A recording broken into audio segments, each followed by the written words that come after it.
Well, you're going to laugh. My first career choice, and I told my mom this, and she actually brought it up the other day as well. I wanted to be a greeter at Walmart. There's a lot of sitting at a desk and running numbers, and that's not the sexy part. Because on social media is the highlight reel, and the biggest misconception is it's easy or it looks easy, and at the same time, commercial real estate deals traditionally take about a year or longer. You don't get paid in 45 days? Oh, I wished. The gems are not going to be there. It's not like residential where everybody's got a duty to cooperate. With commercial, the best deals are in everybody's back pocket. And if you don't know who those people are, you're dead in the water. Right. And that's why it is so incredibly hard, in my opinion, for people to break into that commercial realm.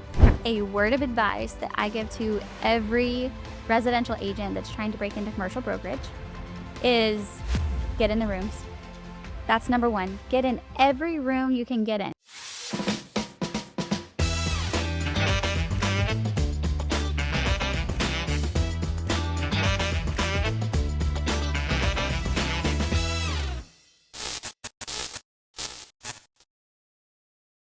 Hello, RWorld. Welcome back to another episode of RWorld Talk. This is round 2. We are still live at Rock the Market in Palm Beach, and I have the fantastic, incomparable Jamie Bederak with us, who you are about to hit the stage here shortly. Welcome. Thank you so much. Thank you for having me. I'm super excited. I Me too. think, every year during Leadership Academy, we always run our mentees through the gauntlet of having to do the podcast. You are not going to escape that. We are still going to make you do the podcast for Leadership Academy. But Jamie is one of our Leadership Academy mentees this year at RWorld Now Miami and RWorld. Right. Super exciting times in our industry. But you, Jamie, have worked in brokerage, development, retail, hospitality, and some of the biggest commercial projects in the country. Correct. I don't know how in the world we got you into Leadership Academy, but looking back, why don't you tell us what experience really unexpectedly sort of prepared you the most for commercial real estate, which is, a sector that a lot of people are intimidated by, and you just sort of kicked the front door in and said, let's do this thing. Right. Fun fact, I've never done residential. I've never dabbled. Really? Not at all. Okay. I had a strong passion Yeah. for commercial real estate and didn't even know it. My dad was a developer. My mom owned retail stores. So it was almost natural without me even knowing it. And my first career was with a developer. Okay. So developing malls, really understanding that next step of what a developer is looking for. So understanding that for the largest part of my career, I think was that step that I did not know I needed to my career today. Okay. That is because when you are on the developer side and then you transfer to brokerage side, you're on the other side of the table.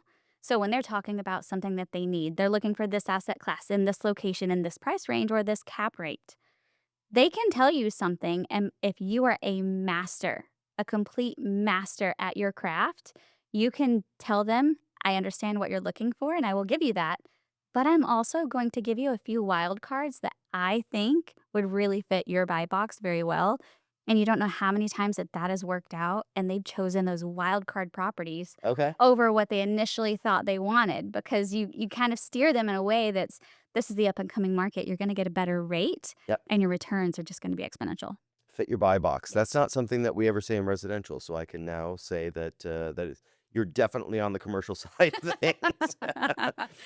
We talk about lifestyles. You talk about the buy box. I mean, well, commercial, it's all about numbers. Right. There's very little emotion in Correct. buying a medical office plaza. Correct. There's absolutely, So, like, it's I've been very waiting rare to for have this one. emotion. Yeah. Yeah. Okay. Yeah, so it's numbers, and that's something I really like because I'm a numbers, I'm detail oriented, you name it. I'm on a box, right, when it comes to commercial real estate. So having that aspect of understanding numbers and how does this pencil, what makes it pencil, and understanding the purchaser. What are they looking for? Are they going to be owner user, or are they going to self-manage, or are they going to hire in a management company? Because that changes the numbers also. Sure. So having that creativity and that flexibility is one of the funnest parts, because it's no one transaction is ever the same. None. Okay. Well, Not you're what? making commercial real estate sound sexier than we ever would have thought. That is my goal. You've got your parents, obviously, developer and in retail. Was there like a moment that you were like, "This is what I want to do"? Because like most young people are like, "I want to be a doctor, a lawyer, a veterinarian," like, and you're like, "Yeah, commercial real estate." Where does that come from? Well, you're gonna laugh. My first career choice, and I told my mom this, and she actually brought it up the other day as well. I wanted to be a greeter at Walmart. Stop it. I 100%. And it's the people that they don't have this anymore, Yeah, but the people that give you the stickers as you walk in, yeah, yeah, yeah. I wanted to be that person. Hey, okay. So I was a I get it. natural, I wanted to impact someone's day, someone's thoughts, someone's feelings, Yeah, someone's, I guess, shopping path. right. So I didn't even think about it then, but I also grew up with my dad going to all of these construction sites. And one of my first gigs with my dad is I installed, I think it was over 150 door knobs and locks. So if anyone has a doorknob, I can install it. But it was all the commercial ones. So knowing how to really install it was a different experience. And I learned I liked being on the job to the point my dad would always take me to Home Depot. Okay. And I had the little Home Depot apron and then the little Home Depot measuring tape, and I always carried it with me. And I didn't even know that that was actually going to be my career choice now. And I still have that apron, and I still love going to Home Depot just to smell it. I love a good trip to Home Depot. Right? Let's talk about what commercial really looks like. We'll take just a few minutes because I think a lot of people there's a common misconception. You think commercial real estate, it's all skyscrapers, multi-million-dollar investors. What's the biggest misconception that the residential agents might have about what you do on a day-to-day in commercial real estate? There's a lot of sitting at a desk and running numbers, and that's not the sexy part. Because on social media is a highlight reel, Yeah. and you always see, you're like, "Oh, that's fun, that's fascinating," and you see what can come at the end of it and the rewards, and you're like, "Oh, I wanna do that." But you don't see up till 2 AM, renegotiating, rewriting LOIs, and there's an LOI that comes before the PSA, and then you don't start touring until you're into PSA traditionally. Then you have due diligence. So there's a lot of hard work behind the Sure. lines, and getting to those lines is the most difficult. And the biggest misconception is it's easy or it looks easy. And at the same time, commercial real estate deals traditionally take about a year or longer. You don't get paid in 45 days? Ugh, I wish. I wished.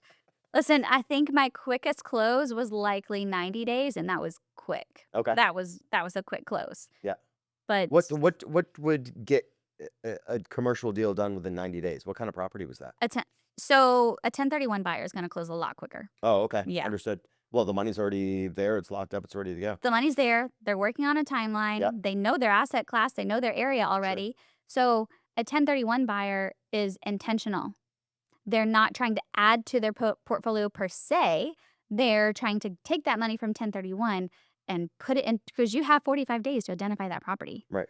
And if you don't, Like kind exchange. I mean, it's right, you're doing this pretty quick. It's not like you're right, out there searching for a new asset class. right. So I was just working with a shopping plaza client, and we were just on the ground hustling, trying to find that perfect property that's an 8 cap shopping plaza in certain areas. And then we kept adventuring out because we had 45 days. So you have a client that's going to close quicker. And that's one of the ones that will have a shorter timeline. Some of them do have a longer due diligence because once you identify the property, you're somewhat in the clear, but then it's somewhat, it could go either way because if you're in due diligence and it falls out, Yeah. another misconception with that is if you hit your timeline on a 1031, you can DST. What's GST? Ah. Okay. We're learning today. Learning. So DST is Delaware Statutory Trust. Okay. Okay. So if you run out of time in a DST, or sorry, in a 1031, Yeah. you can put your property or your segment into a DST. Basically, I like to think of it as a real estate stock. So Okay. Restoration Hardware does it, right? So Like a restoration, REIT kind of thing, right? correct. So you put your money into that real estate stock. And works two things. It helps you if you're running out of time on your 1031 but also it gives you a segue if you're at the end of your career in wanting to own properties and you want to be very passive, put it into a DST. Your money makes yourself money in the real estate realm. It Gotcha. is such a fascinating topic, and I think that's something that I could particularly talk on all day long because these 1031 buyers sometimes don't know even about a DST, and it's an option, and you can also pull back out of a DST and then 1031 into a new property. I hear a new class in the works. Mhm, Okay, I like that. mhm. You've seen commercial real estate both from the brokerage side and the development side. How differently do those two groups think? Very differently. So one, being on the developer side, you think about your cash flow, you think about underwriting, you have a set area that you're wanting to look in. Okay. When you're on the brokerage side, you're thinking about, okay, I know they said this area, but I know this area is also up and coming. Wild card. I know they say they want to be in that 6 to 8 cap range. However, I know this property is off market. I can present this to them. So there's a different way of thinking with knowing the underlying thoughts behind their buy box. Sure. So it's almost like you take their buy box and you elevate it and you bring it a whole new section. Okay.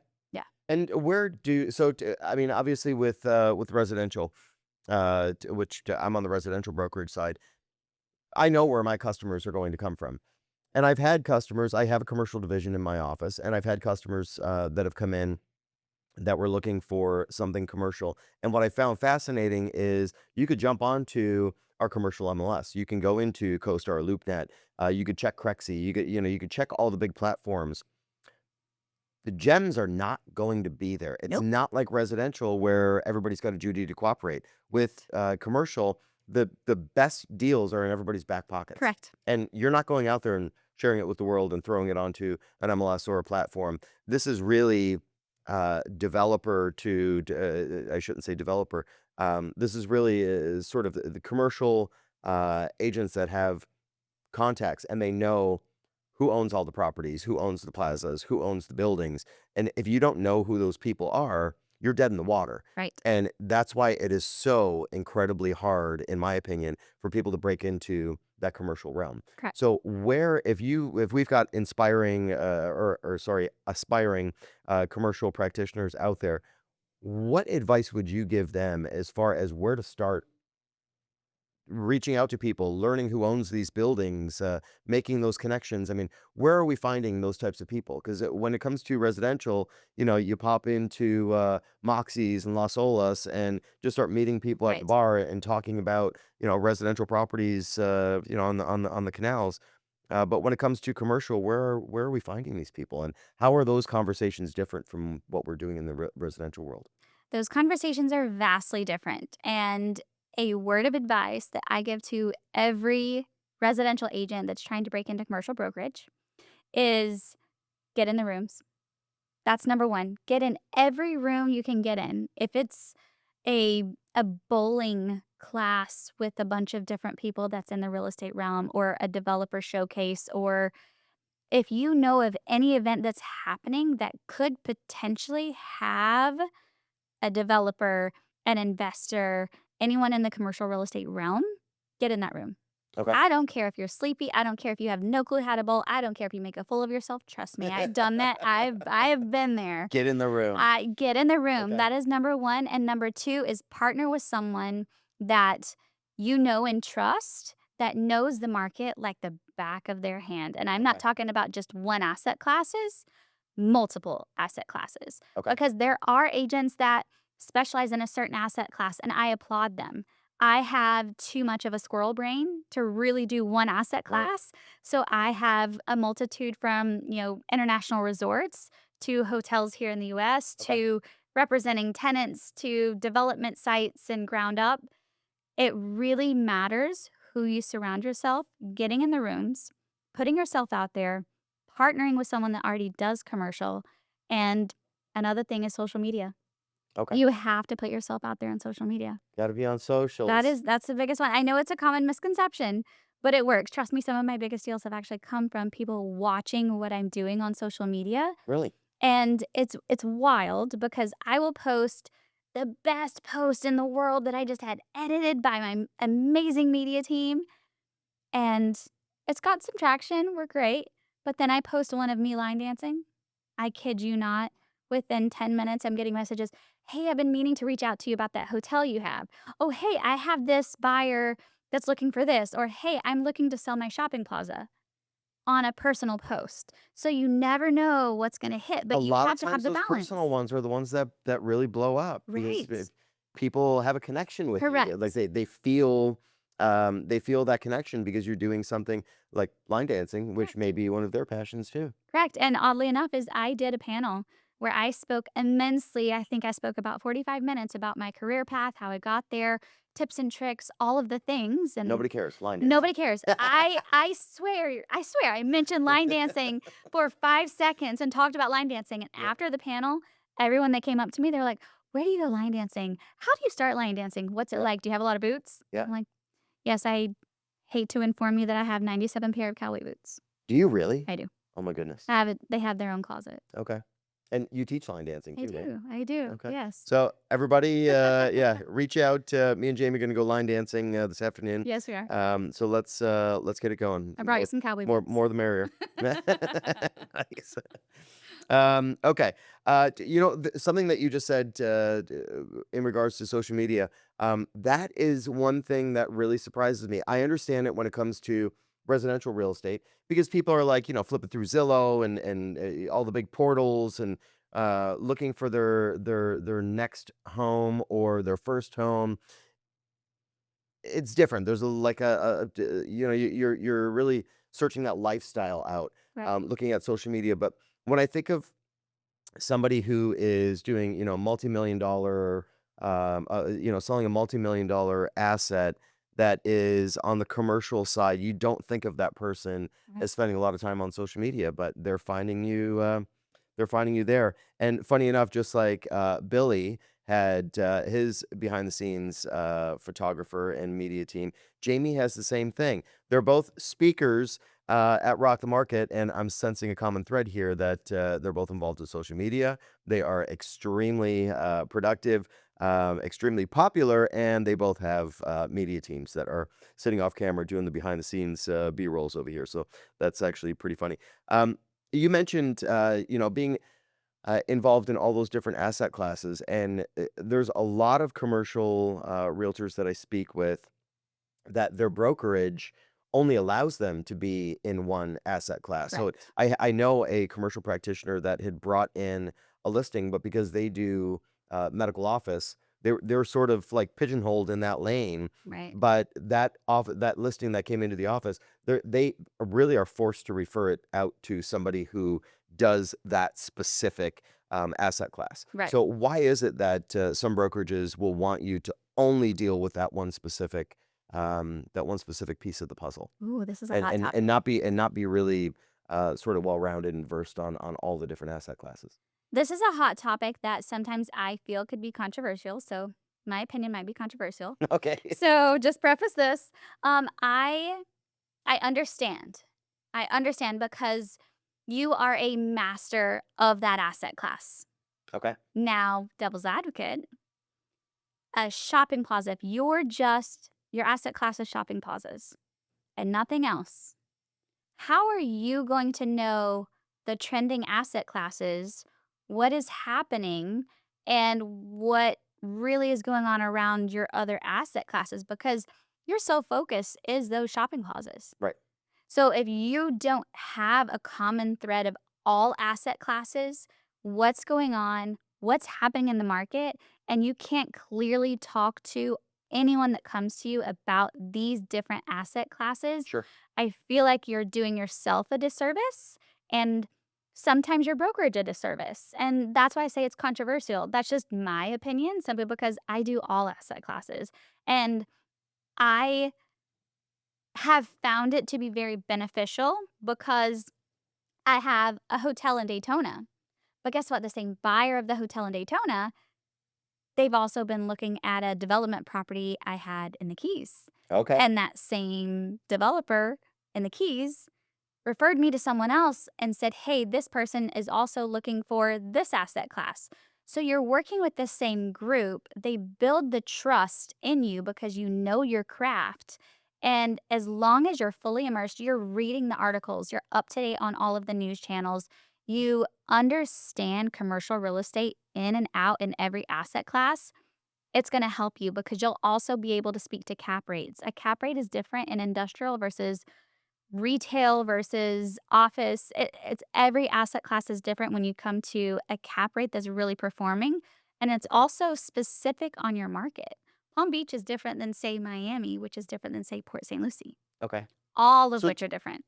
when you're talking about, let's talk about that cap rate, because I'm quite interested to know, and I'm assuming that a lot of people that are watching and listening to this are going to be in the same mindset as me. When it comes to talking about different cap rates, a cap rate is math. It can't be Correct. changed. Correct. It's the math isn't different. Doing it three different ways, you're Correct. going to come up to the same number. So, are you saying that the acceptable cap rate is different between different asset classes? Like if you are looking at one building, you're looking at, potential 8%. If you're looking at a different asset class, 6% is going to be the minimum as the 8 is in a different class, or explain, maybe I'm thinking about it wrong. Yeah. I'd like you to No, it makes elaborate. sense. So Enlighten me. think of, okay, if you're in Miami, prices are generally higher, Right. right? So at cap rate, you take your income minus your expenses and you divide that out by the purchase price, the asking price, Okay.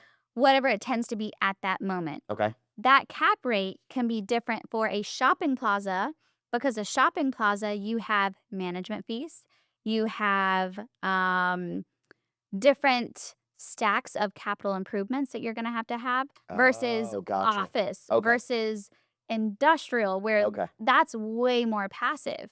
Now, a development site, you're not going to have a cap rate because you have the income and expenses that you can have projected cap rate. Mhm. And that's another topic is a lot of brokers, you'll go through Crexy and you will see, oh, it's a 6 cap or it's an 8 cap. And I've been looking at 8 cap shopping plazas.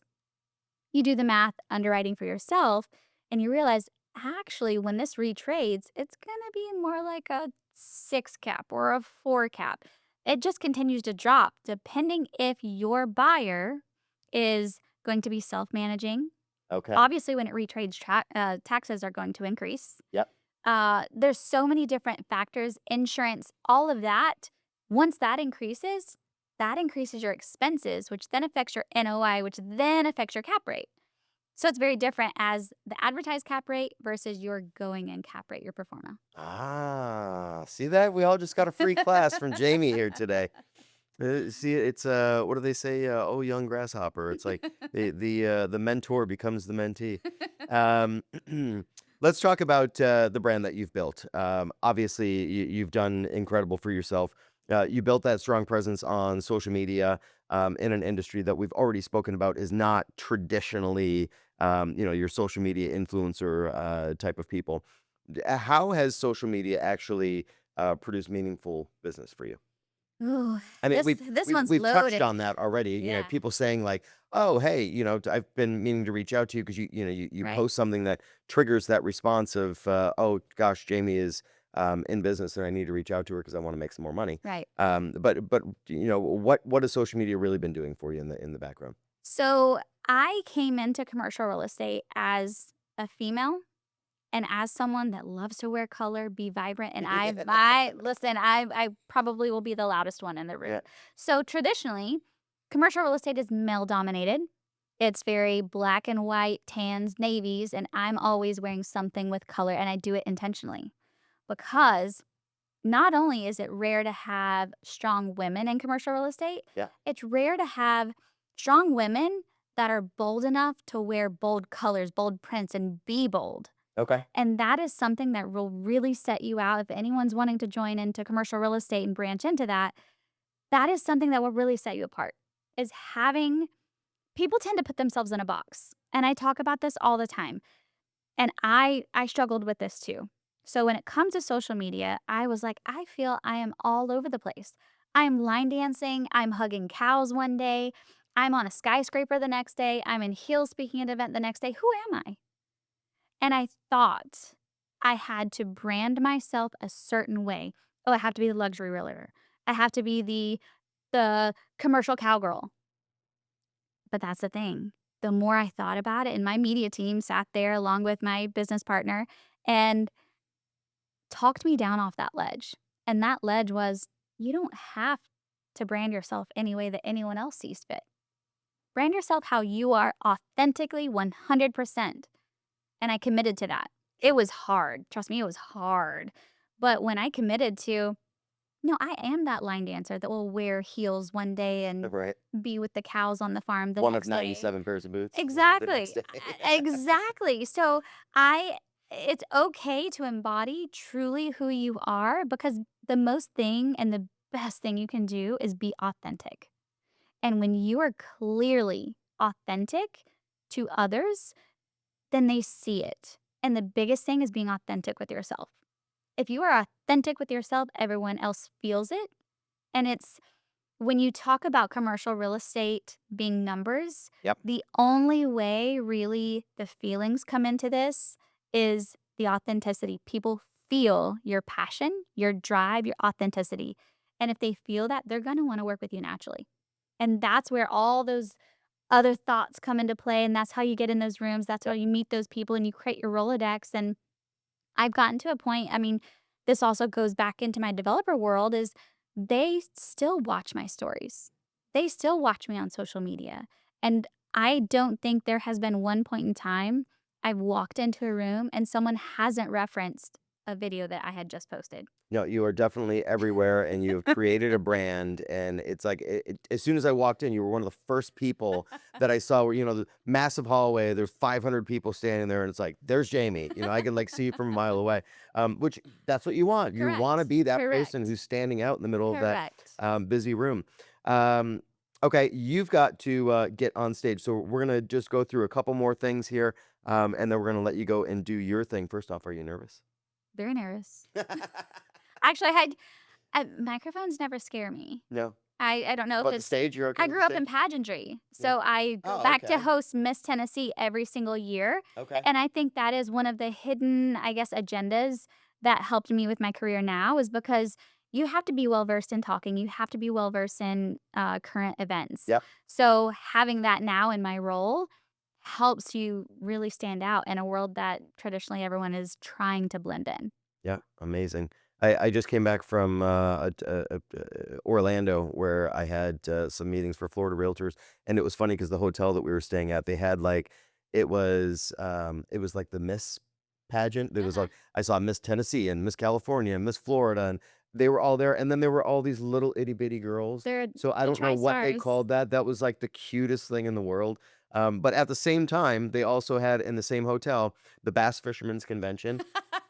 There was there had to be about 100 and something nuns that were also there. So it was like That's right. it was like the beauty Where pageant with the were bass you? fishers, the nuns, and then there was us as the realtor trustees doing some political stuff. It was just like the weirdest mix of people. So That's quite yeah, eccentric. the lobby bar I love that. was very interesting. But those kids were so disciplined. Yes, So I could see where some of that discipline has come from. right. Okay, let's do a quick little lightning round. Favorite city for commercial real estate? Ooh, Palm Beach. Okay. Yes, because It's Palm supposed to be Beach, lightning round, but now I want you to expand on it. I Why? know, I have so many different ones, Yeah. but I say Palm Beach because a lot of my buyers right now are wanting waterfront, and Okay. there's always creative ways to get waterfront properties, and, I'm currently working on a very creative deal with creating a lake into half of a partial development so you have waterfront. It's a Interesting. submerged lake, Okay. or sorry, it's called a submerged land, and then from there, you're able to build density-wise, and in this location, you can also enact Live Local, which Live Local is another can of worms. You can enact Live Local, and you can go up as high as the next building within a 1-mile radius, Yeah. as long as 40% of your building is affordable. And affordable in Palm Beach County is questionable. Interesting. Yeah. Okay. I bet you the city loves you for that one. Hey, I mean, whatever. You're getting the deal done. You're doing what your customer wants. Right. One book every entrepreneur should read. To Think and Grow Rich. To Think and Grow Rich. Biggest myth about commercial real estate. It's easy. Whoever said that was easy? No way. I can't. I don't know anybody that would say commercial real estate is easy. I've actually had a listing, land listing in Lauderdale by the Sea for 9 months now, Yeah. and it is not easy to get to move that We should talk property. about that land listing then. We will talk about that land listing. See, if my seller's watching, see, we're constantly making Yeah, connections. exactly. One habit that's made the biggest difference in your career. Discipline. You have to be disciplined. You have to. That's why I have the watch I have instead of a beautiful fancy watch. Yeah. My watch is my cell phone, because if my watch is across the room and I'm getting a phone call, I need to be available. Yeah. And I've taken phone calls at And your 2 a.m. calendar's popping up on the thing, calendar's like telling popping you up. where you need to The be. biggest hack, though, is if I'm meeting with someone and I want to create a really great presentation to them, I will plug in their name so I can just like look down and I'm like, okay, that's their name. Because I'm not the best at names. So Okay. I will like, okay, I'm talking. They think I'm That's checking the smart. time. I'm like, no, I'm just remembering your She's name. dropping nuggets over here, guys. She's dropping nuggets. What's one trend you're watching that nobody else seems to be talking about? Assisted living. I've been saying that.